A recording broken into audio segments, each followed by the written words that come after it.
Hello everyone, welcome back.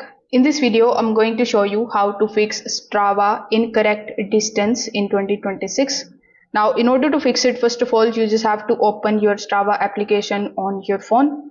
Now, here you need to log in into your account if you haven't already. Now, when you log in, simply tap on the U tab in the bottom right hand corner of the screen. Over here, tap on the option of Activities tab on the top right hand corner of the screen.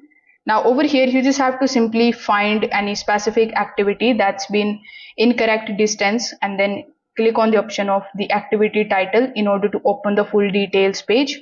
Now when you are on the details page, you just have to tap on the three dots right next to it, and then you just have to basically wait for some time until a menu appears, and when it does, simply select the option of correct distance option.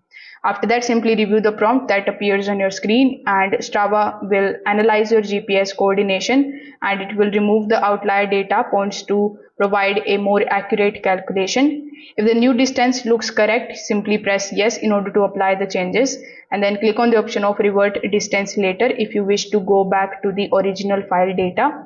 So that's how you can do it. Thank you.